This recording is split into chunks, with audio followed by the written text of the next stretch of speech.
Elena with Aspire to the Self, going over the astrological energy forecast for the week of August 21st to the 28th. August 22nd, the sun will be in Virgo, and Virgo is all about independence, strength, doing things for ourselves, boosting our confidence, and pushing self-reliance. Virgos are also about structure. They're about analytical behavior. They analyze each part of their lives, and they firm their foundations in their lives. August 23rd is the beginning of the Virgo season officially. As stated, they are analytical, focusing on perfecting areas in their life that serves as their foundations. They are ruled by the Virgin Goddess, and the Virgin Goddess represents wholeness and completion focused energy. And it teaches us how to listen to ourselves, like our intuition, our body, our heart, our soul. August 24th, Uranus goes retrograde, and this will be in effect until January of 2023. Now, keep in mind, we've been experiencing all of these retrogrades for the past couple months. We're going to experience another one in September when Mercury goes retrograde on September 9th. All through the fall season, it's basically going to be reflective energy. It's going to put a hard stop on us, so that way we have to sit and digest and reflect everything that's transpired in the past few months. So, summer, late summer, fall, which Thanksgiving, the pagan holiday Maven, is all about reflection and looking over the seeds that you planted and celebrating your wins, but also looking at areas that you can improve for the next season and the things that you can plant then. And so when Uranus goes retrograde, Uranus is about freedom and awakening, but it's slowing things down, putting them on pause for us so we can digest and reflect the past few months. And it's going to help, what this ultimately will do is help us reach a different form of clarity and a newer perspective that basically enables us to have more freedom in our lives. August 27th, Virgo new moon in Mars. And new moons are good for setting intentions. And with this kind of energy, it's intentions on ways to culminate new habits that will enforce the body is our temple as the goddess dictates, pushing past fears. And because Mars will be influenced during this new moon, it's going to want us to have some kind of action, which may cause irritability. Sometimes we don't actually have an actual stressor that causes irritability. It could just be depletion. It could be that you are upset of this pause, that you want to push forward. But at this time, we are not meant to push forward. We are to sit here and to go over what we have so we don't repeat old patterns. Because if you don't process old behaviors and old patterns, then you are doomed to repeat those patterns. So it's all about reflection. And it's just wanting us to enhance our well-being and to have more joy and satisfaction in our lives and to have more trust in ourselves, because it is the goddess energy. It's going to be about intuition and trusting our inner knowing and not having self-doubt and talking us out of the opportunities being presented to us. So the chakra that would most reflect these kind of energies is the root chakra. Now the root chakra is the first chakra here, root, okay? And the root chakra, all is one. It is the collective unconscious, the tribal unit. It is our foundations. If you think of your body as a temple, or say as a house structure of some kind, your root would be the foundation, so your basement, which your whole house is based upon. And if you have areas of that foundation that are weak, you can enable the rest to fall. Okay, so the root chakra makes up our physical body support, our base of our spine, our legs, our bones, our feet, our rectum, and our immune system.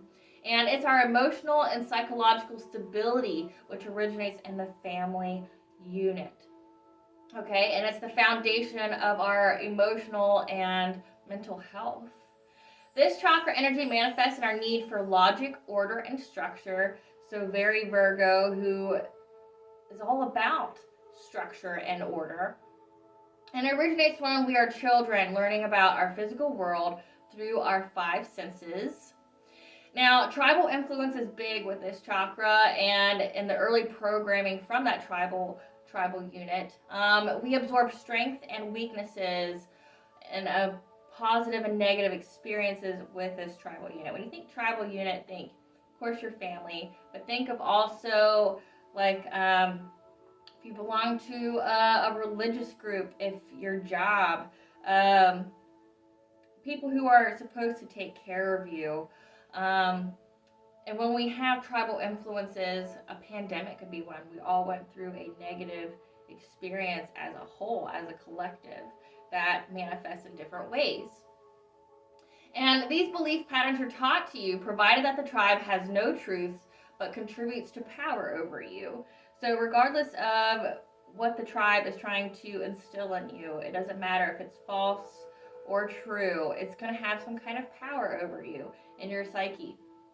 And we feel pain when we feel excluded, as our tribe provides our needs of security, dignity, and a sense of belonging.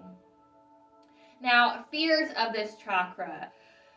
Fear of physical survival, because as stated, this is your foundation. You should be able to protect yourself, to stop yourself from harm, and that goes for any kind of harm, mental, physical, emotional, spiritual. Fear of abandonment by the group. Examples of this is like exile, if you're with any kind of church, excommunication, ostracization. Fear of loss of physical order, like if somehow you are unable to use your body anymore or control functions of it. A key note with this chakra is that many mental illnesses are generated out of family dysfunctions like multi-personality disorder, obsessive compulsive disorder, depression, and addictions. Now, with dysfunctions, how we experience dysfunctions with this chakra is not living authentically in accordance to our soul's higher calling and our soul's higher purpose. Compromising personal codes of honor. Now, this goes into, because we're talking about our foundation and how you would experience dysfunctions, we're talking about big things in people's lives. We're talking about, like, if you lost your job, which now enables you not to take care of your basic needs, your family's needs, the fear of everything that you built with the loss of that job being taken away because you no longer have that job, or say divorces or separation of the family, that can lead to, that's your foundation crumbling as well, with things of that nature. Relationships, just in general, friendships, family, children, anything that's part of our foundation of ourselves, our basic layer of things that we need in order to survive, because the root chakra is about survival.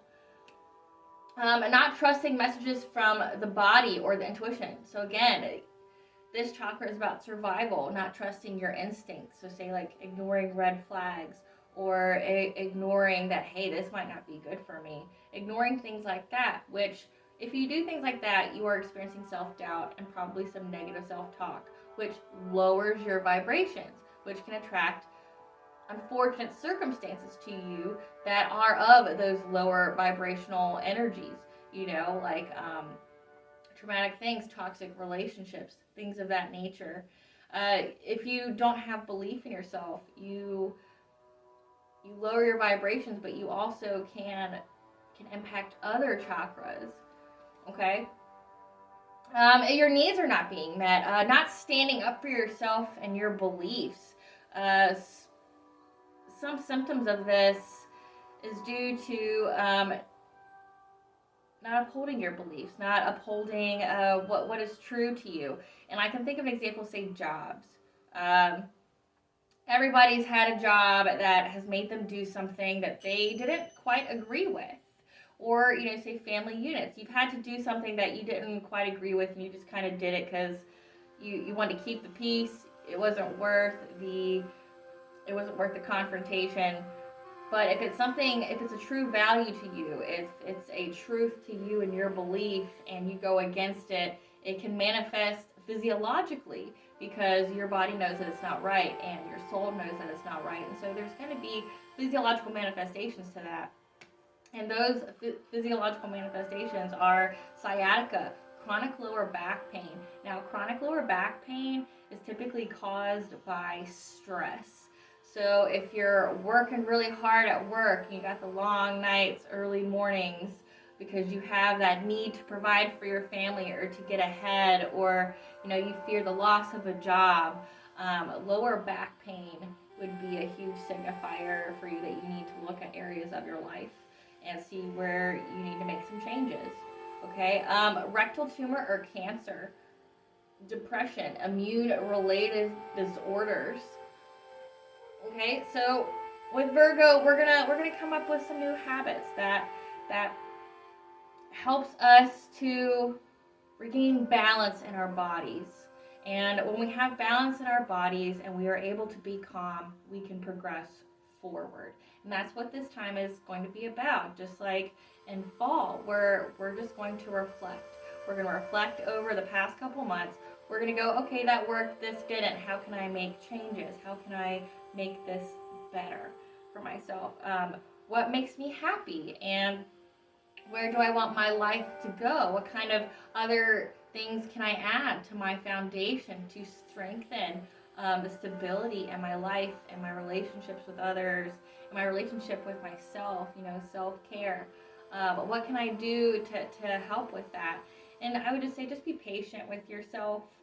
The energy is very heavy, and it can it can make you feel unsettled. Uranus makes you feel unsettled. So if you feel a little unsettled, if you feel irritable, you just feel like giving up, I can just tell you to ground yourself, meditate a little bit, maybe make a list. Make a list of everything that's going right for you, and then make a list of areas to improve. And just be careful how you talk to yourself about these goals, and make it of how you can attract abundance in other areas of your life. If you want to progress professionally, what can you do with that? If you want to strengthen bonds in your relationships, how can you go about that? What areas of yourself do you need to work on that have been coming to the surface the past couple weeks and the month? What can you learn from these experiences so that way you don't repeat these patterns? You aren't presented with the same lesson, just in a different wrapper. What can you do? Okay? That is Valena with Aspire to the Self with your astrological energies for this week. Thanks, guys.